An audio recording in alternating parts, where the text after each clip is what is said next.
Hello lovely people, my name is Emma and today I'm bringing you some recommendations for Non-Fiction November. So Non-Fiction November is a month-long reading initiative slash readathon that is about prioritising and focusing on non-fiction reading. It is hosted by the wonderful Olive from A Book Olive, and the only real official challenge is to read one non-fiction book, but there are 4 individual word prompts each year, and today what I'm going to do is I'm going to recommend 2 books for each one of these prompts. Now, I read a lot of non-fiction on this channel. I've recommended a lot of non-fiction in the past, so please do go check out many of my videos if you're looking for specific subgenres of non-fiction. For example, nature writing, memoir, art history, history in general. Like, there's a lot out there that I have done, so please do go check them out. But today we've just picked 2 books for each one of the word prompts, and I want to talk through them, and I've got a nice big range of all sorts of different subgenres in here. The first prompt is collection, and for that I want to recommend Entangled Life by Merlin Sheldrake. So this is a science slash nature writing book that is looking at mycelium, which is basically the fancy science word for fungi or mushrooms, and it is an incredibly fascinating, really in-depth look at their kind of biology and place within our ecosystem and world.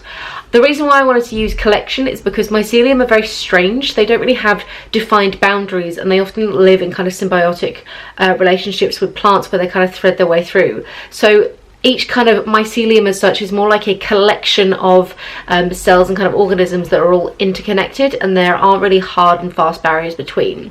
This book is absolutely fascinating. It talks about all the crazy kind of zombie funguses that are out there that can take over different kinds of insects. It talks about mushrooms that are being grown that can actually like eat toxic sludge, essentially. There's all sorts of really exciting stuff that we're doing with mushrooms and using them as replacements for animal products. So things like growing essentially mushroom leather, among many other things. I listened to it on audiobook and it is fantastic. I would totally recommend it if you're into science or nature writing or biology in any way. It also pairs really nicely with a book called The Way Through the Woods, which is by Longlit Woon, that is a memoir about overcoming grief through getting really into mushroom foraging. I've not formally recommended it on this list, but that's a great book too if you want a combination of memoir slash nature writing. The next book I wanted to recommend is The Feather Thief by Kirk, Wallace Johnson. I read this a couple of years ago now and haven't spoken about it on my channel very particularly recently, but this is the natural history heist of the century, and this falls into the category of true crime that I personally prefer, which is like non-violent true crime, mainly focused on like heists and stealing and forgery and all that kind of thing. So this is about a gentleman who basically pulled off a fairly major heist. He stole a huge collection of dead birds from the Natural History Museum of Tring, and in doing so then sold those feathers on the black market because they were used in fly fishing competitions, which is where you have competitions to make these like historically accurate sort of tops to like the feathery bits for when you go fishing, to try and like the lures to attract fish. So it's a combination of the history of this collection of birds, hence the term collection, dead birds that have like scientific interests that have then been stolen, the reason why they were stolen, the community that were kind of interested in them, and then the author's own personal experiences trying to track down what happened with these birds, how did this heist take place, where are they now, and kind of getting embroiled within the fly fishing community. It's such a weird, fun mishmash of different things and gives you a really deep dive into a completely different world that like I definitely knew nothing about. So it's really, really interesting and great again if you do like nature writing, because it does include a fair amount about the birds themselves and sort of early exploration to gather them. So fascinating on many different accounts. The next word is industry, and for that I'd like to recommend Invisible Women by Criado-Perez. I believe that's her name. Don't know the physical book. I listened to this on audiobook. This is a social science book slash feminist book, and is essentially looking at the ways that invisible bias against women kind of really permeates every facet of our life. From simple things like how medications are tested and sort of what symptoms we look out for within medical diagnosis, to how seatbelts are fashioned, to how public transport is built, to how clothes work, to how uniforms work, to how every different area of our world works. There is implicit bias built in because you have primarily men at the top who make the design decisions, and how that trickles down throughout. And a lot of this is not conscious decisions about how can we dick over women, but rather when you have a really limited worldview at the very top making any of these decisions, you naturally will get biases in because people are very bad at considering things outside of their own viewpoint. This was an incredibly intense, very, very interesting book that was absolutely like heart rate, like blood pressure raising in terms of my absolute rage at the world, but incredibly necessary, and really does look at implicit bias and the different ways that it can have an impact. And what I would absolutely love is for somebody else to take this like issue, and specifically like the amount of work that Caroline Criado-Perez has done in terms of looking at like data and research and statistics and stuff for bias with women in society, and look at like every other marginalized group, and just see like, because this is clearly an issue sort of across the board, but you do need to limit your scope in what you approach in books, and this book is long enough as it is, so she is addressing women most specifically at this point. So yeah, really interesting book, would totally recommend. It's gonna make you livid though, just FYI. The next book I wanted to recommend is again another kind of sort of non-violent true crimey kind of book, and that's A Forger's Tale by Shaun Greenhalgh. This is Confessions of the Bolton Forger, and Shaun, across his illustrious career, starting from actually quite a young age, in like his teenage years, basically spent time forging antiques, sort of items from history and various famous art pieces, and basically he made a fairly prolific living from forging these pieces of artwork and kind of these various items, and then selling them on and creating a fake provenance. So he does eventually get caught, and this book is him telling his story about how he got caught, but also the techniques he used and sort of his worldview and why he felt that it was okay to do these kind of things, because he really made an industry out of, and there is like a kind of underground industry out of sort of black market fakes and forgeries, and sort of how do you tell the difference between the two. It's genuinely interesting from like an art history perspective, because he talks a lot about the different techniques that he uses to replicate the techniques that we used at the time, and sort of how you can do various things to trick various specialists, and sort of the tests that are done to check their legitimacy. It also talks a little bit about kind of philosophy of art and like art theory, and like why do we put certain credence and sort of more weight and value on certain items rather than others. And it's really interesting. Shaun throughout it has this kind of conversation about what he deems to be art and what he deems to be craft, and a lot of what he does, he considers himself to be craft rather than art in itself, because in his eyes he's not creating fresh, he's merely mimicking. And it's quite an interesting distinction that he's not consciously making, but there's some really like fun threads through that, if you're interested in sort of philosophy of art and like what are we even doing in the art world, is also really interesting. It's not the most artful book in the world, pun not intended, in terms of like its writing style, just because Shaun is not a writer, and I don't believe there's any ghostwriting in it, so it's a little bit matter of fact and kind of blunt, but it was a fairly quick read and very interesting. He does have a few points as well. He definitely shows his like age and says a few things that we are 100% not PC anymore, and you just kind of have to like ignore those, because you're here for his like art background, not for any of his political views, and they're very few and far between, but occasionally they rear their head and you'd be like, oh shush old man, tell me more about the art world again. So yeah, genuinely a very interesting read. Okay, the next topic is style. And for one of those, I would like to recommend Life as a Unicorn, The Journey from Shame to Pride and Everything in Between by Amrou Al-Kahdi.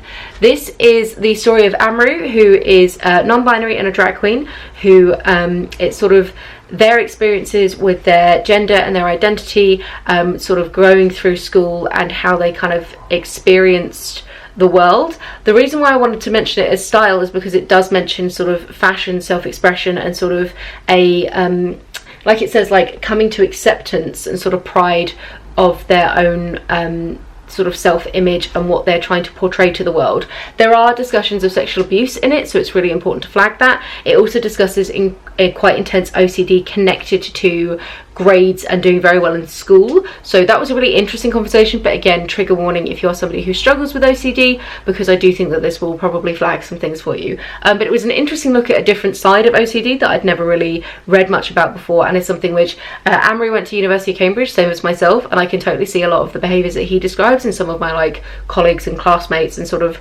interesting to see how these very highbrow academic environments can encourage incredibly unhealthy behaviours connected to study.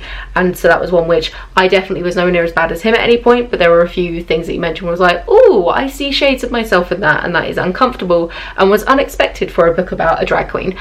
So incredibly interesting. Also, Amrou is Muslim, and it does talk about his relationship with his religion and also his kind of drag persona and his own identity, and that was very interesting as well. But style, fashion, and the outward appearance of an individual, incredibly important themes through this book, hence the word style for it. Now, taking style in a completely completely different direction. Really, really fun book.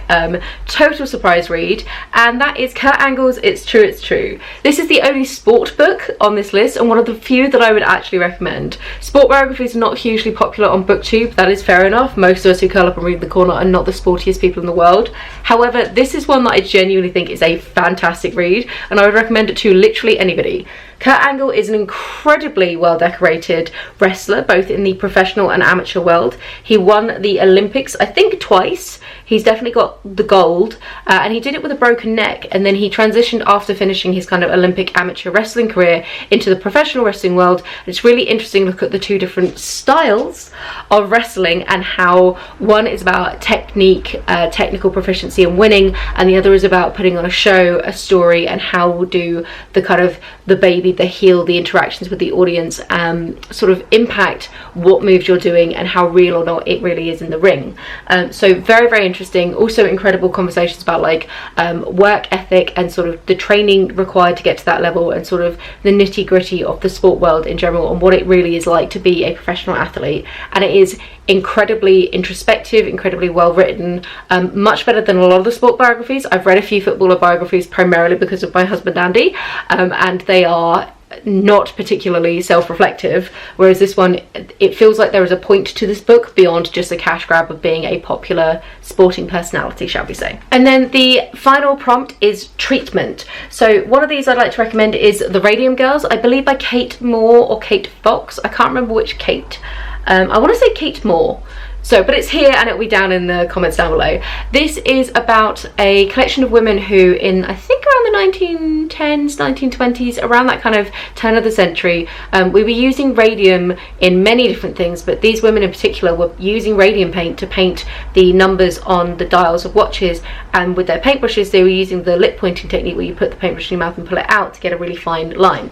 But radium, as we now know, is incredibly poisonous, leads to radiation poisoning, and it was about these women and their treatment at the hands of their employers when they then tried to get treatment for all the symptoms that this started to show. So you got a double whammy of treatment in there. Treatment of their condition and treatment of themselves in the courts.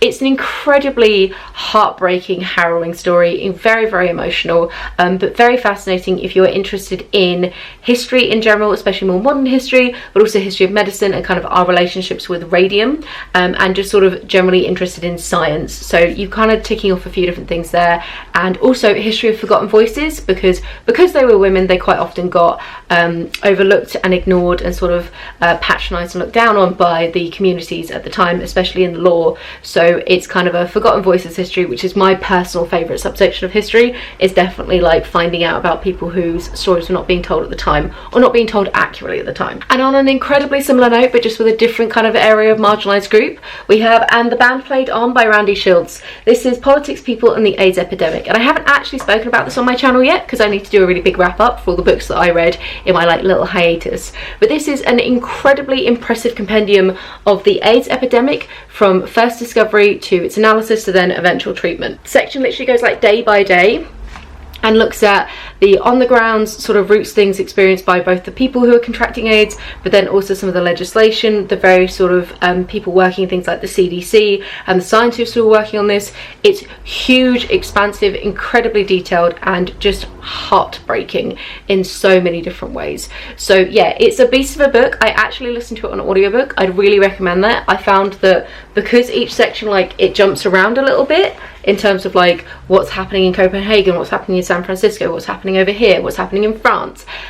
Because it bounced around a lot, I found that trying to physically read it, I found it a bit choppy, whereas in audiobook form I found it easier to kind of jump between those and had a little bit more of that kind of spoken word sort of reported feeling to it. So it really, really worked well in audiobook, but I would recommend it in whatever format you want. Should be mandatory reading in some ways. It's just such an intense and emotional story, and so important. Obviously it doesn't like finish at necessarily, like it goes so far, but then at some point you do have to draw the line, and we probably will never really fully draw the line on the AIDS epidemic, and we're still discovering things both in connection to AIDS and HIV, but also into how everything went down in that particular time period. So it's something which the author had to draw a line somewhere, but really, really good book, and would definitely recommend it to everybody. So those are just a few books that would fit for Non-Fiction November. As I've said already at the beginning of this channel, this video, I have recommended so many non-fiction books, so I've tried to put them in the cards and link down below. But seriously, if you are new to non-fiction, not sure where to start, please do check out my channel. I have read quite a lot from a lot of different subgenres and have a fair number of like groupings of genre videos out there for you, so please do see if you can find something in there, because I really do believe that there is a non-fiction book for everybody regardless of what kind of reading taste you have.